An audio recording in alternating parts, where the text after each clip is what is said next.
Est-ce que ce serait Cryptide, légende urbaine? Pam, pam, pam, pam, pam, pam, pam, pam, pam. Pam, pam, pam, pam, pam, pam, pam. Et oui, il est là, vous l'attendiez et je l'attendais aussi. Cryptide, légende urbaine, 2 joueurs seulement. Donc la version 2 joueurs de Cryptide, ce nouveau classique depuis quelques années, Cryptide de Osprey Games, qui était chez nous notre top 1 meilleur jeu de 2019, même s'il était sorti l'année d'avant. Faut pas le dire. Alors, chez nous, chez moi personnellement, c'est un jeu que je sors souvent Cryptide. Alors, j'étais très excité. Savoir qu'est-ce qu'il y avait dans cette petite boîte-là. Pas bien compliqué. Il y a ce que vous voyez sur la table. Donc, quelques cartes, quelques jetons qui en a dedans quand même. Il y a du coffre. C'est un bon jeu abstrait que je vais vous expliquer très rapidement. C'est un jeu asymétrique. Pas nécessairement asymétrique par les actions qu'on peut poser à notre tour, mais surtout par la manière dont on gagne. Au fil de la partie, la ville va se peupler, va se populer de cartes. Donc, on va rajouter éventuellement des cartes à gauche et à droite. Et lorsqu'il y aura 7 cartes comme ça sur la table, si on est à la 3e partie de la manche, donc qui est de vérifier... Non, c'est la... Oui, c'est la 3e. J'ai vu le petit carton là. La 3e partie de la manche qui gagne, bien, s'il y a un jeton présence à chaque bout de la ville, le Cryptide s'est évadé, donc il a gagné. Mais par contre, si à ce moment-là, on vérifie combien il y a de jetons présence et qu'il y a un ou moins jetons de présence, bien, c'est le scientifique qui aura gagné. Il y a aussi une 3e manière de gagner. Il y a ces cartes villes-là qui servent un peu de compte-partie. Donc, quand on arrive au bout des cartes, la personne qui va avoir le plus de jetons évidence de son côté, qu'on va gagner au fait de la partie, va gagner. Donc, c'est un bris d'égalité à ce moment-là et c'est cette personne-là qui va l'emporter. Qu'est-ce qu'on fait à notre tour? C'est extrêmement simple. On va avoir 3 cartes en main de notre paquet et dans le paquet se cachent 3 types d'actions. Bon, ça tombe bien, je les ai devant moi ici.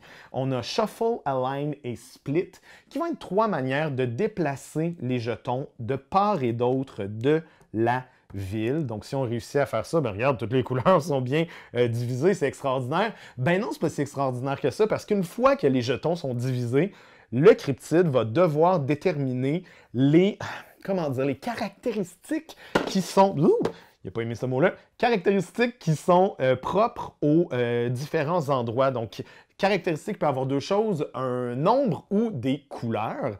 On a un certain nombre de jetons. Ah oui, c'est bien. OK, parfait, on a réussi. Donc, le Cryptide est bien, à cause du nombre. Plus difficile à vérifier que les couleurs. Les couleurs sont dans vos faces. Le nombre, il faut compter. Pas donné à tout le monde. Donc, ici, dans ce cas-ci, on aurait cette carte ville-là qui aurait du rose et du noir de part et d'autre, et celle-ci qui aurait du blanc et du rose. Donc, on ne pourrait pas dire qu'ils ont des informations. Par exemple, si moi, je suis le Cryptide et je dis noir et rose, je vais seulement me déplacer ici.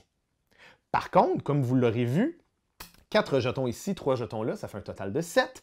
4 jetons ici, 3 jetons là, ça fait un total de 7. Donc, si je suis le Cryptide et que je dis 7, je vais me déplacer aux 2 endroits et je m'approche tranquillement de la victoire parce que je prends de plus en plus d'expansion. Et ça, c'est très bien. Par contre, ce qui devient difficile avec ça, c'est que au début du prochain tour, on va prendre de l'expansion. Oh, tiens, des jetons évidence extraordinaire. Les jetons, ils restent là. Hein? Donc, il faut aussi penser à ça. Il y a une petite part de préparation au niveau de ce qui s'en vient dans les prochaines parties. Il y a ça. Il y a aussi de la double lecture de quand quelqu'un fait une action, on essaye de se dire qu'est-ce qu'il essaye de faire? Est-ce que les cartes que j'ai en main me permettent de contrecarrer son plan? Et à ce niveau-là, c'est vraiment un beau souk à la corde. Donc, je vais faire une action, la personne va lire l'action, essayer de voir si son plan fonctionne encore, essayer de tirer la corde de son côté. C'est vraiment chouette. Évidemment, vous l'entendez tout de suite dans les mots que j'utilise, il y a une part de hasard, dans le sens que oui, on peut utiliser une action pour aller chercher des nouvelles cartes, mais ça se peut qu'on ait seulement 4 cartes split en main, puis c'est pas l'action que tu as envie de faire. Puis ça, ben, on peut pas s'en sortir, c'est un jeu avec une part de hasard comme ça. Mais ce qui est chouette, c'est que des fois, l'adversaire fait une action qu'on veut faire. Vous comprenez? Donc, qui, malgré lui, s'en va tranquillement dans le chemin que l'on voudrait prendre. Donc, c'est très chouette à ce niveau-là parce qu'il y a du double guessing, du double thinking. Suite à tout ça, vous allez me dire, Marc-Antoine, ça a l'air super le fun comme jeu, mais c'est quoi le rapport avec Cryptid de base?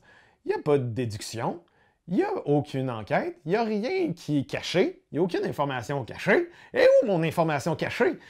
Calme-toi, calme-toi, tu as raison, Cryptid Légendes urbaines n'a à peu près rien à voir avec le Cryptid de base.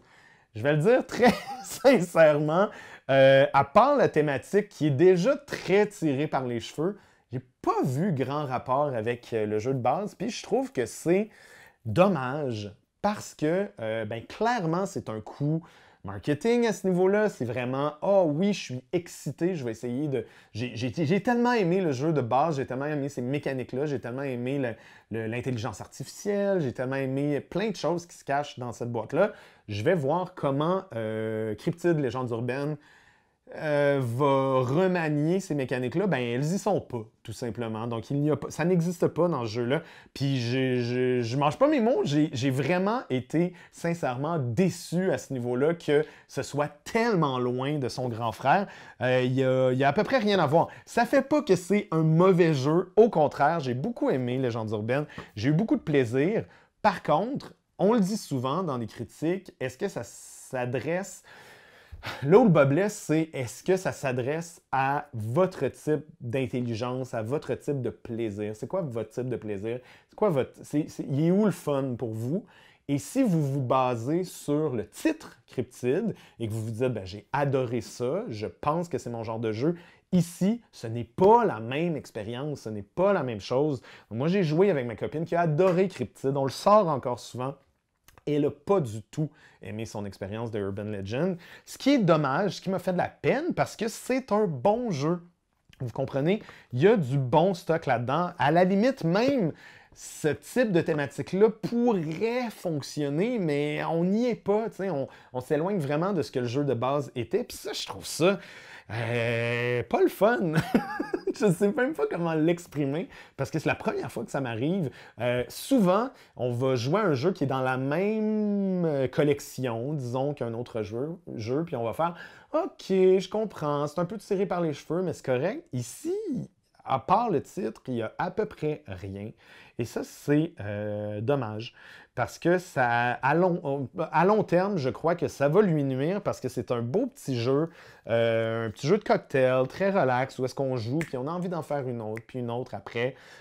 Par contre, si vous achetez ce jeu en pensant que c'est la version miniature de votre jeu que vous avez bien aimé, Cryptid de base, on n'est pas là du tout.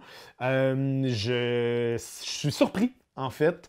Puis même visuellement, le jeu est beaucoup plus sombre ici. Il est vraiment, la signature graphique est très différente.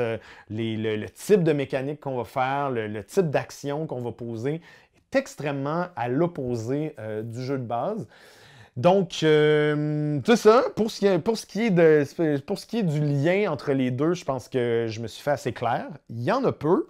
Par contre, j'ai eu beaucoup de plaisir à essayer de double-thinker, à essayer d'imaginer où est-ce que... Des nouvelles stratégies aussi, bien que ce soit très, très simple comme jeu, très clair, très... Il y a juste assez de mordant pour qu'il y ait une belle rejouabilité, que tu aies envie d'en faire une autre, puis d'essayer une petite nouvelle affaire, puis d'essayer une petite nouvelle affaire. Ça, c'est chouette. Intrinsèquement, le jeu n'a pas de rejouabilité dans le sens qu'il n'y a pas de nouveaux pouvoirs, il n'y a pas d'objectif qu'on peut débloquer, il n'y a rien, c'est vraiment que ça. Et c'est très bien. Moi, je suis un grand fan de Onitama, je joue beaucoup à des petits jeux abstraits, fait que je veux pas dire les échecs encore parce que je suis tanné d'en parler tout le temps, mais c'est quand même rafraîchissant, c'est des belles mécaniques, vraiment le fun. Après ça, le choix de l'avoir mis dans cette collection-là, je trouve ça plutôt étrange. Étrange comme un cryptide ou étrange comme drôle de choix? édition. Je sais pas, je veux pas trop être méchant, puis je veux pas que ça passe mal non plus à l'écran. Je veux que vous compreniez que le jeu est bien, un peu surpris, un peu déçu que ce soit pas. Ça aurait pu être tellement de choses. Ça aurait pu être encore un jeu asymétrique, mais avec un petit aspect battleship où est-ce que moi j'ai mes affaires cachées, puis je décide où est-ce que je m'en vais, puis l'autre personne elle essaie de deviner où est-ce que je suis caché. Vous le voyez, il est là le jeu, il s'écrit tout seul. J'ai juste l'impression qu'ils ont reçu ce proto-là, puis qu'ils ont fait comme « Hey, c'est cool, on a vendu plein de cryptides, on va sacrer le cryptide dessus! » Je trouve ça étrange. Donc voilà, j'espère que vous avez apprécié puis que vous me trouvez pas trop méchant parce qu'il était le fun le jeu. Fait que si vous avez la chance de l'essayer, grand bien vous fasse. J'espère que vous allez aimer ça autant que moi, mais pensez pas retrouver un petit cryptide dans cette boîte.